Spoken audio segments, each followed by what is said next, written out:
Welcome to Dad Saves Dinner. For today's episode, we're making Pantry Stir Fry! Pantry Stir Fry.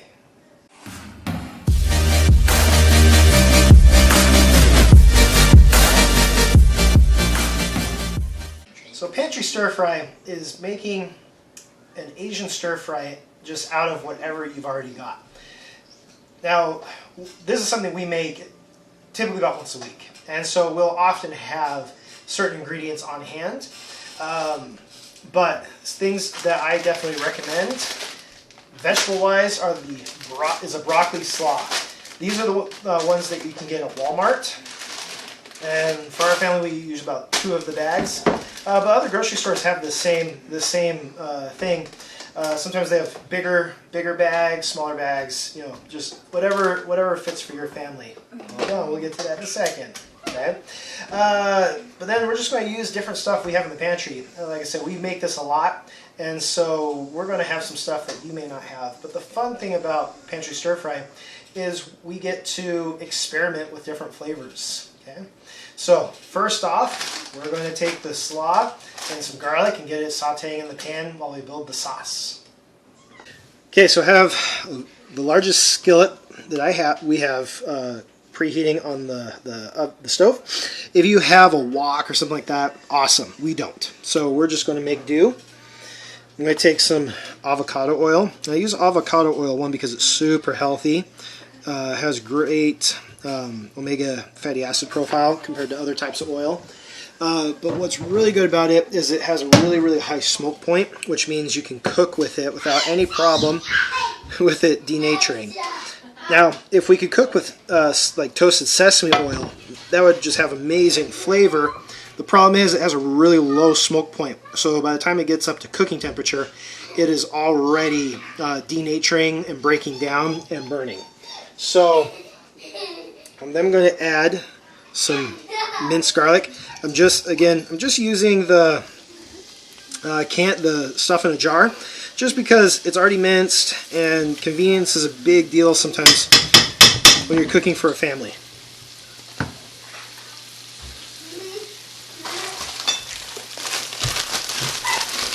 I'm going to add the broccoli slaw. Garlic cooks pretty fast, and it's going to be in there for a while, so I don't want it to brown too quickly. So I'm going to get the vegetables right on top of it. Okay. Open the bags carefully enough so they don't explode everywhere. Alright, so 2 bags of broccoli slaw will fill up our pan pretty full. I'm going to reserve just a little bit for myself for lunch one of these days, just to make my own lunch. Because this right here is perfect for our family. As it cooks, it's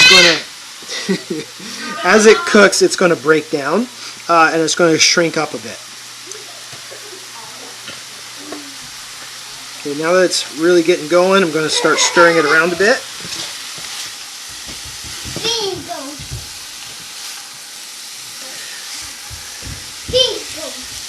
So that garlic's had a chance to kind of toast a little bit in the oil. Now I'm going to kind of move it all around. It's still going to keep cooking as it gets stirred around and comes back into contact with the pan.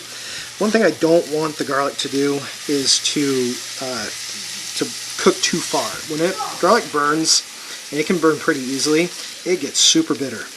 It's pretty much inedible, and it can make your whole dish taste that way. So that's why I don't take it to the point where it's done and then add vegetables. I add the fresh vegetables right on top of it, let it cook a little bit together, and then start mixing it. And there's not going to be any measurements per se. This is a pantry deal. I'm just going to throw things together. You're going to use whatever ingredients you have. But if you can keep a couple of these bags on hand of the broccoli slaw, or even just regular coleslaw. If you don't have the broccoli slaw in your store, just get coleslaw. Bags of pre-cut coleslaw. Or even just get a cabbage and then cut it yourself if you want to, if you have the time and want to take the time to do that. That's awesome. We're pretty busy, and so sometimes convenience is a big factor in what we're going to cook. But we always want to cook healthy, wholesome meals for our families, right? Well, they sound happy back there.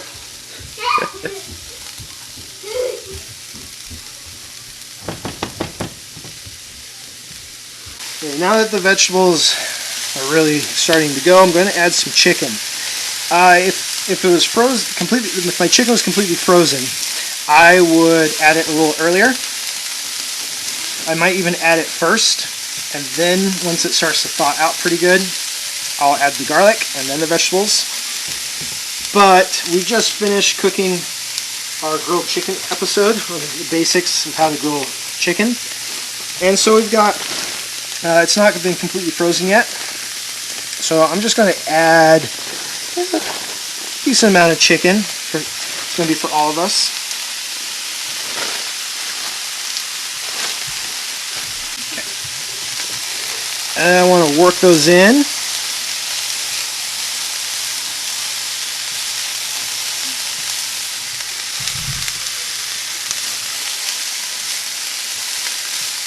Now we're going to make the sauce. I've already added some of the leftover chicken juices from when we grilled our chicken to this bowl.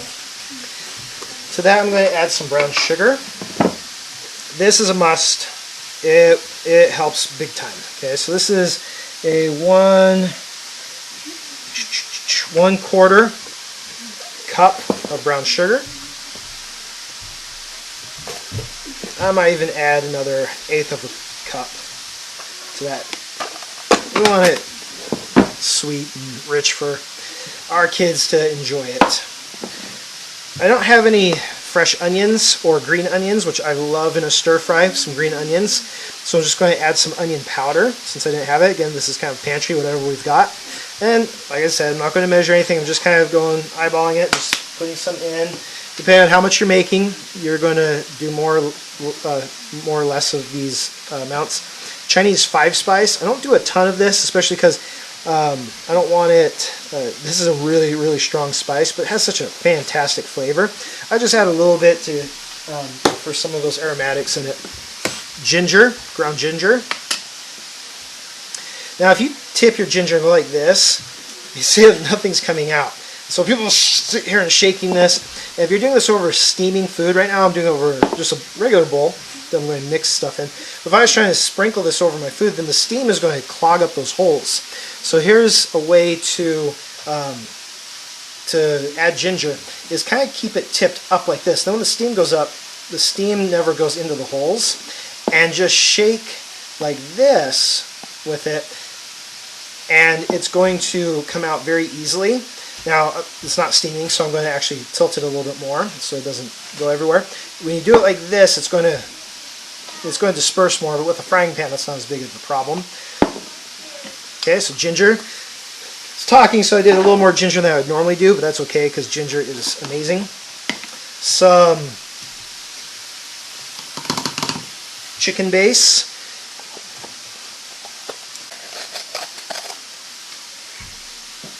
I don't need to use too much of that just because we did already have those leftover chicken juices from when we grilled the chicken.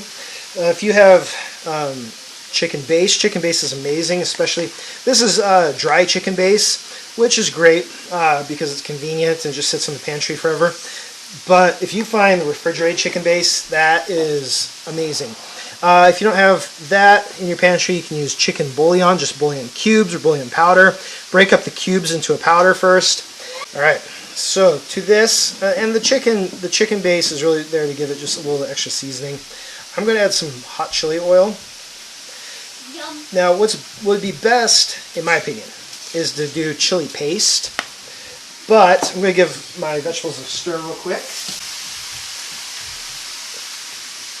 Okay, so chili paste is awesome if you already, but the problem with chili paste is there's seeds and chili skins and stuff still in it, which I love, but some of my kids don't like heat as much. And so even though the overall heat of the dish won't be very high, when they get one seed that they bite into, that can ruin it for them.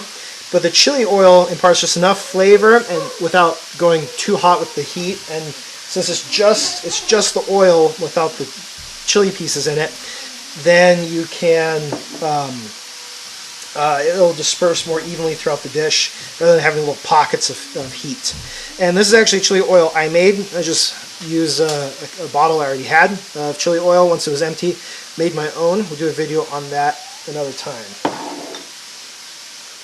Alright, then I'm going to add some fish sauce. Just a little bit. This is something we keep on hand because we do a lot of Asian dishes. And so I'm just going to add a few drops of that to our stir fry. A little oyster sauce. Oyster flavored sauce is amazing stuff. This is a must-have for doing fried rice. Just a bit of oyster sauce. Some mirin. Mirin is like a seasoned cooking wine, a sweetened cooking wine. So just a bit of that. If we had rice vinegar, that would be amazing. I don't have it at this point. Mirin is a rice wine, so it's going to impart some similar flavors. Some toasted sesame oil. I don't cook with toasted sesame oil again because that flash point, that burn point is so high, or so low. Sorry, it's so low that you can't really cook with it for a long time. So the sauce is going to be added at the end. I'm going to use some kikkoman teriyaki sauce. This could be soy sauce. It could be any brand. And I'm going to add the rest of that. So that's a few tablespoons, 3 or 4 tablespoons worth. The jug's empty. And I'm going to add a little bit of water to this. I want there to be more sauce, but if I add more teriyaki sauce or soy sauce, it's going to be so salty and so strong for the whole dish that it's just going to overpower it. So I'm going to add, probably a good 1/8 of a cup of cold water to this. Okay. And if you make this and you find that it's a little too strong for your liking, you can always add more water. If you like it a little stronger, you can always add less water, more soy sauce. And again, these measurements are all just kind of in proportion to how big of a meal you're making. Brown sugar, please. Brown sugar? I'm not going to give you just brown sugar, buddy. Alright, so we're back to our vegetables and chicken. Give it a little stir again. Looking good. Going to add the sauce. I don't want to add the sauce too early because again I've got that toasted sesame oil. I don't want it to be ruined. But you can see that all the broccoli is pretty much cooked through. I don't have any raw broccoli pieces anymore.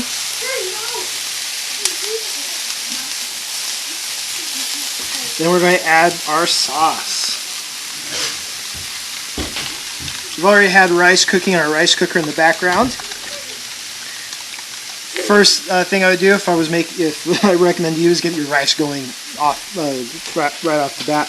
We're going to do another video on how to properly cook rice in different ways so you can prepare it the way you like it. And we're going to be using some Asian rice because it works obviously the best with stir fry. So I'm going to add my sauce. Use my spatula to scrape the rest of it out. A rubber scraper.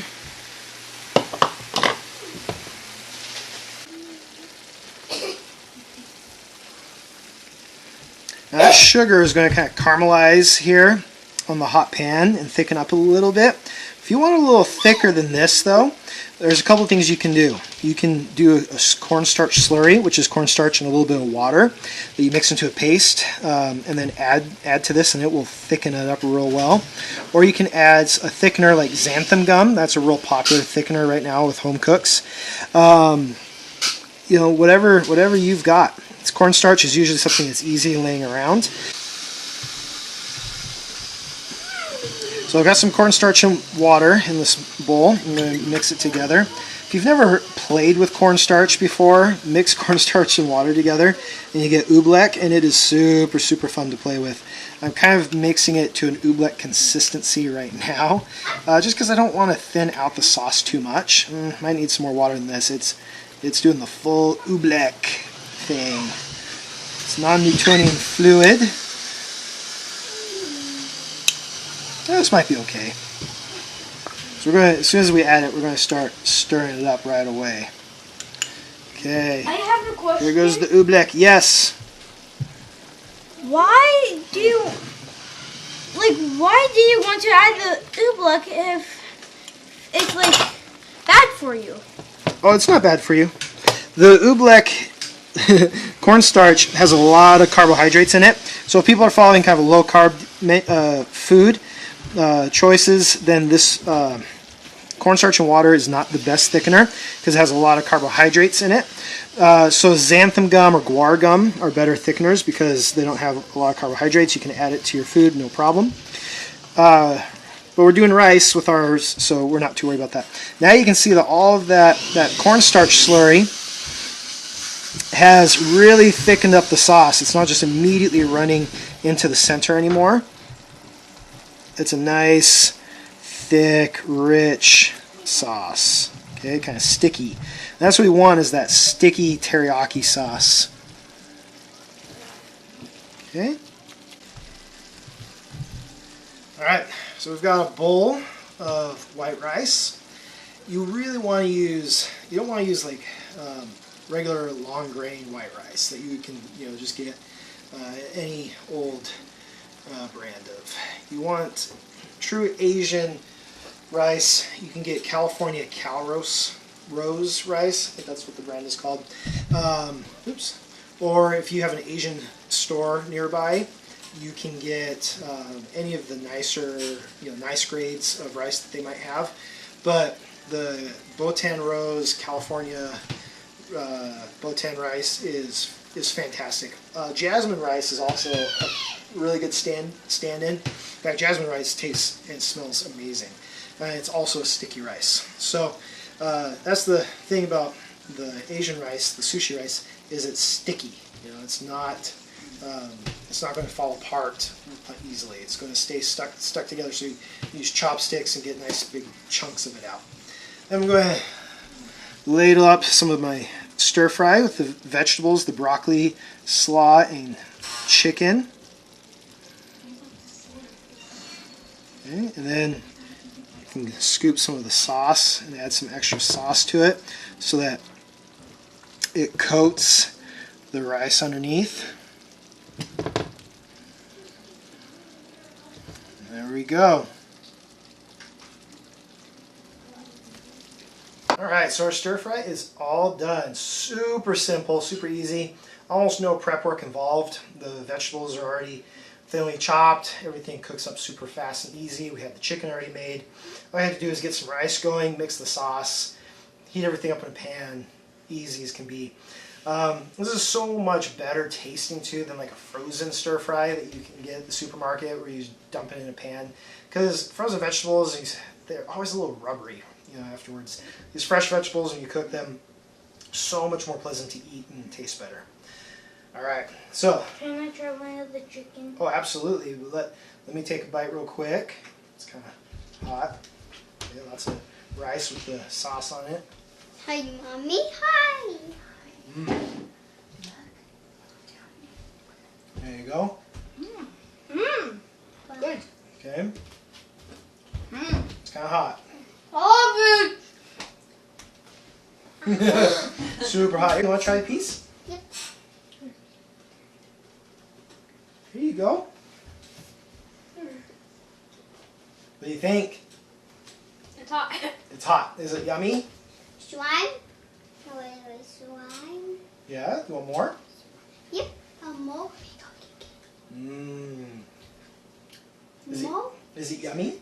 Yep. Yummy. More. Good. All right. So I got approval from all of the kids. Eats it.